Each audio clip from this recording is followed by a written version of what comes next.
Hi, I'm Cheryl Duffy. I'm the founder of the Divorce Centre. I'm a divorce coach, family dispute resolution practitioner, and a parenting coordinator. I see a lot of families who are going through separation and divorce, and it's very sad to see how the impact on the children through this difficult time for the whole family. It's about really trying to put the children first in being able to establish being good role models to be able to help the family transition and adjust to the new family structure. Now, that can be really difficult when we're experiencing pain, hurt, anger. So it's really important to really try to reflect on how that's impacting your children. Now, I see that parenting schedules are always difficult for families to agree upon.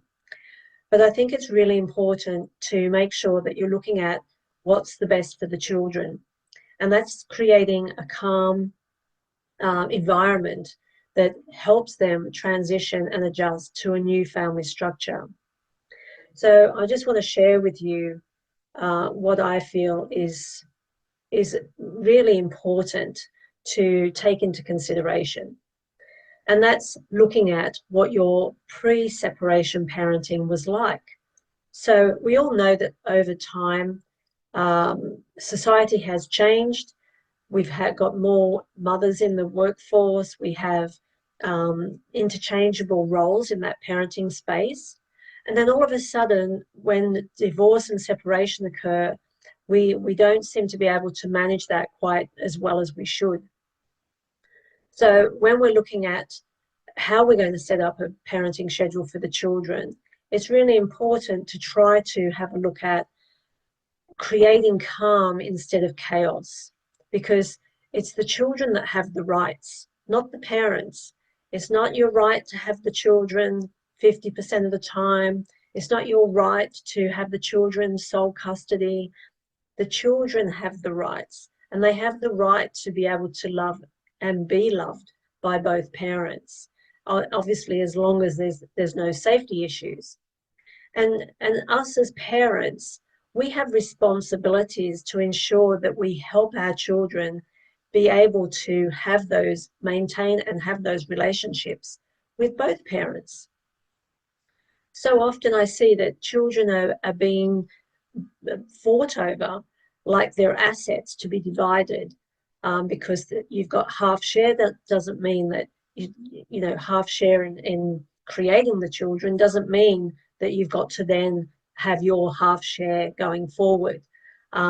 It all depends on what the child is used to, and obviously over time that shared parenting can flourish.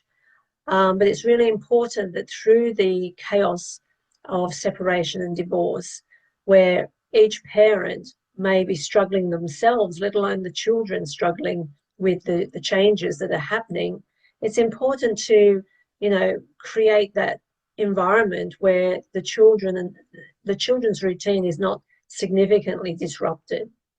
So that helps the children transition and adjust to the new family structure. Because the problem is if there's too much chop and change or uncertainty or conflict, that can have a really damaging effect on the children's emotional well-being going forward. So what you want to do is create a child-focused separation, not a separation-focused childhood. So it's really important to put the children first. So I always ask my clients to think about what the pre-separation care was like. So when you were a family, you're in a routine, living all together, there were roles and tasks or daily activities that were being performed. Now, that could have been, weekend activities or weekday morning activities, waking up the kids, making the breakfast, making their school lunches, getting them dressed and getting them off to school. Then during the day, there could have been a parent that stayed at home to take care of children, particularly if there were children that were preschool age. Or children might be going to daycare, going to school, or have a grandparent look after them, or some other arrangement. Now, after school, either parent might pick up the child, or there could be one parent that picks up the child. They might go to after school care, or there might be some other transport that transpires, such as catching the bus home, walking home from school with their friends.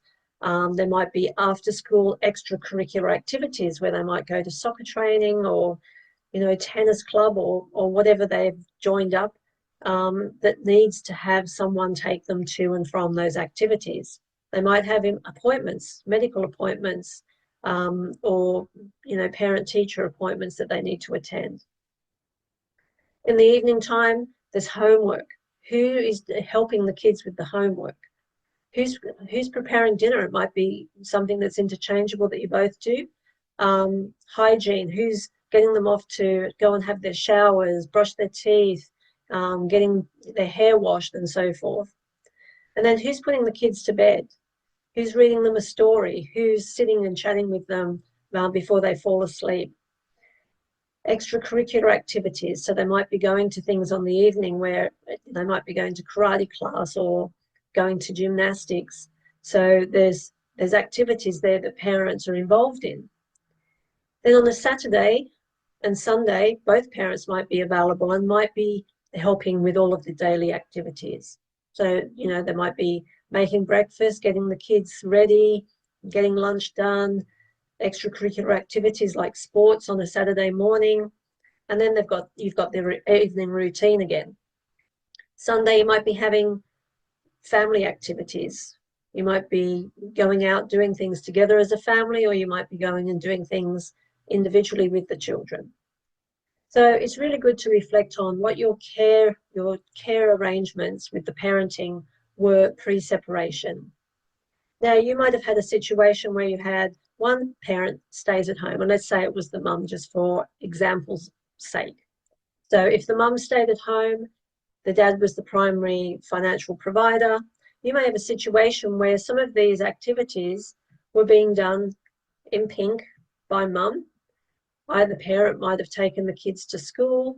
You might have had other care activities that were being provided that weren't provided by the parents, such as daycare and school and so forth.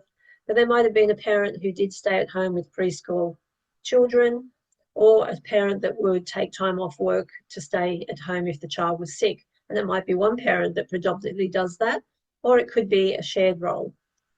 Then you've got the after-school activities. Either parent might pick up the children. There might be extracurricular activity that dad might take them to. That's color-coded in blue.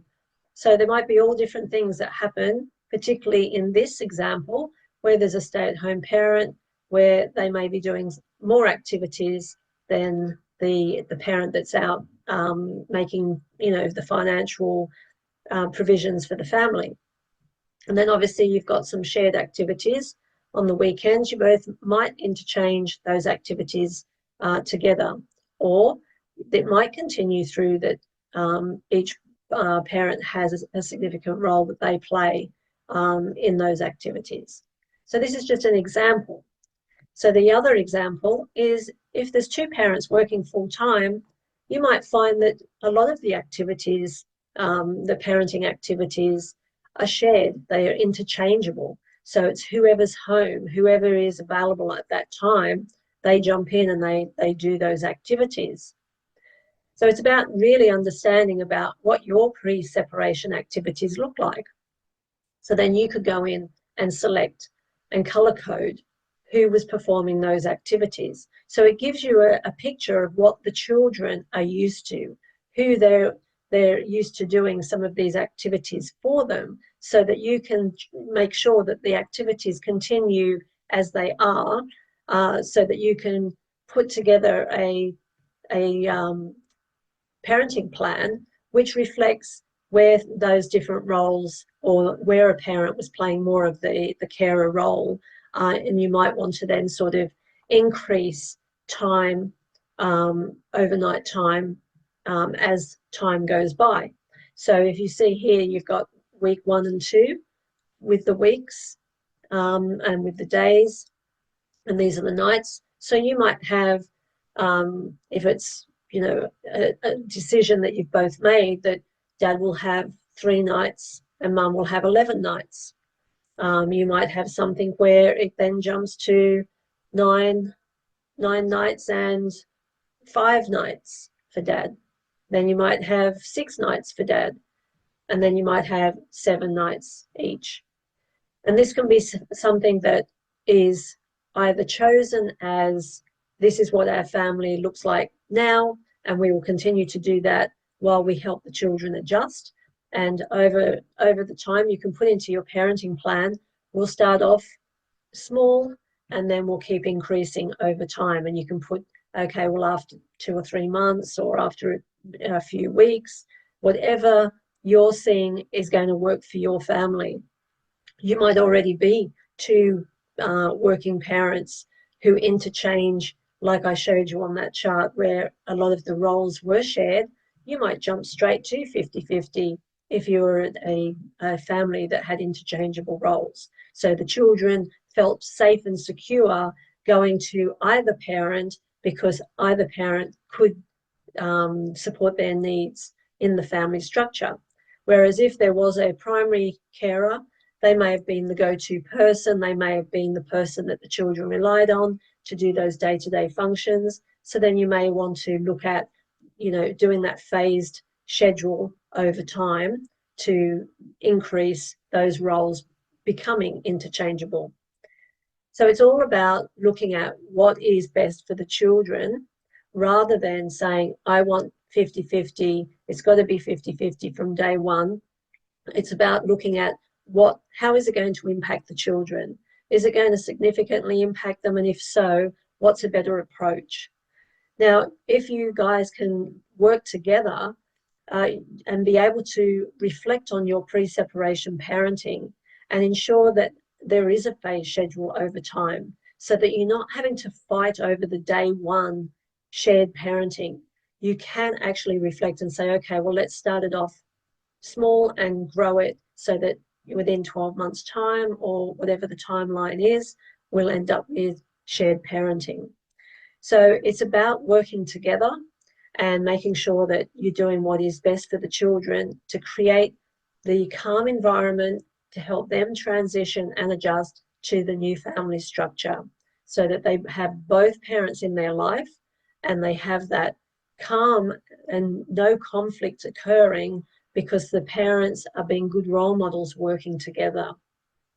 And if you look at your pre-separation parenting and realize what the children need, there can be that negotiation that may not even need mediation. You may not need to go to court.